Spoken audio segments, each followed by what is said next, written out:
Hi மக்களே, இன்றைக்கி எங்கள் வீட்டில் எனக்கு நிறைய வேலை இருக்குது. ஃபஸ்ட்டு வேலை என்னன்னு பார்ப்போமா? நான் மல்லிகை சாமான் வாங்கிட்டு வந்து 2 நாள் ஆச்சு. அது இன்னும் யாரும் எடுத்து வைக்கலை. நம்ம எடுத்து க்ளீன் பண்ணி பாக்ஸில் போட்டு அடுக்கி வைப்போமா? நான் எப்படி செய்கிறேன்றத உங்களுக்கு நான் என் வீடியோவில் நான் கிளிக் பண்ணுறேன், அதை பாருங்கள். இங்கே பாருங்கள், இப்போ வாங்கிட்டு வந்து பொருள்லாம் நான் கொட்டி அடுக்கி வச்சிட்டேன். துவரம்பயிறு டப்பாவில் கொட்டிட்டேன், உளுந்து கொட்டிட்டேன், பருப்பு கொட்டிட்டேன். பொட்டுக்கடலை மட்டும் எப்போ வாங்கி வந்தாலும் கவரோடு வைங்க, ஏன்னா நமுத்துடுச்சுன்னா அப்புறம் நம்ம யூஸ் பண்ண முடியாது.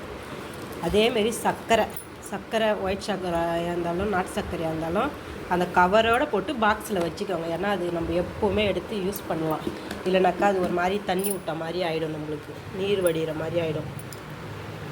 பாருங்கள் மக்களே, நான் இப்போ எல்லாத்தையும் எடுத்து வச்சேன். இந்த கோதுமையும் மிளகாவை மட்டும் அப்படியே வைக்கிறேன், அரைக்கணும். அதனால் காய வச்சு அரைச்சிக்கலாம். நான் அரைச்சின்னு இருக்குல்ல சொல்கிறேன் உங்களுக்கு. நான் அதை அரைச்சிட்டு காட்டுறேன் எப்படி அரைச்சிட்டு வந்தேன்னு. அது வெறும் மிளகாத்தூள் தான் அரைக்க போகிறேன் நான். ஏன்னா குழம்புத்தூள் அரைச்சி வச்சுருக்கோம், அது இருக்குது, இன்னும் காலியான பிறகு தான் செய்வேன். இப்போ வெறும் மிளகாத்தூள் தான் அரைக்க போகிறேன்.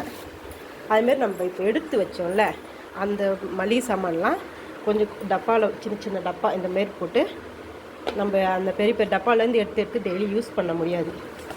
பெரியவங்களுக்கெல்லாம் தெரியும்.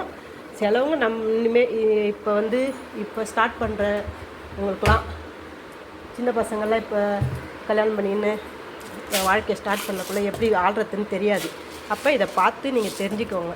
அது பெரிய டப்பாவில் கொட்டி வச்சுட்டு இந்தமாரி சின்ன டப்பாவில் கொஞ்சம் ஸ்டோர் பண்ணி வச்சுங்க.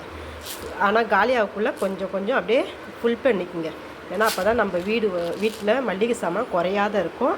அதை ஃபில் பண்ணி இந்த மாதிரி அடுக்கி வச்சிங்கன்னா இருக்கிற அந்த ஸ்லாப்பை அழகாக க்ளீன் பண்ணி இந்த மாதிரி எடுக்கிற மாதிரி வச்சுக்கோங்க, கைக்கு அழகாக.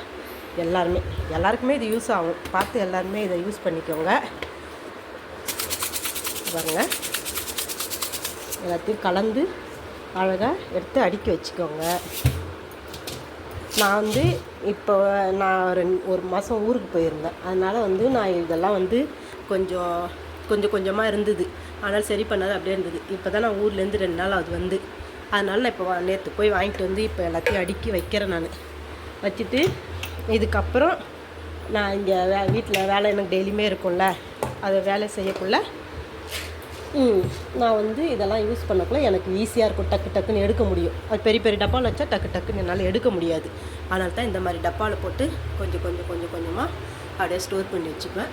சமைக்கக்குள்ளே எல்லாத்தையும் எடுத்து கீழே வச்சுப்பேன். எதை தேவை கீழே ஸ்லாப்பில் வச்சுக்கின்னு சமைச்சி முடிச்சுட்டு எடுத்து இதேமாரி தொடச்சி அடுக்கி வச்சுருவேன் நான். இன்றைக்கி இப்போ ஃபஸ்ட்டு வீடியோ இது. இதை பார்த்து எல்லோரும் லைக் பண்ணுங்கள், கமெண்ட் பண்ணுங்கள். இந்த சேனலை பார்த்து நான் அடுத்தது இப்போ சமைக்க போகிறேன்.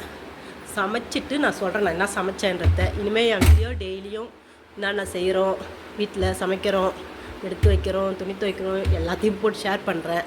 எல்லா ஃப்ரெண்ட்ஸும் எனக்கு ஆதரவு கொடுப்பீங்கன்னு நம்புகிறேன்.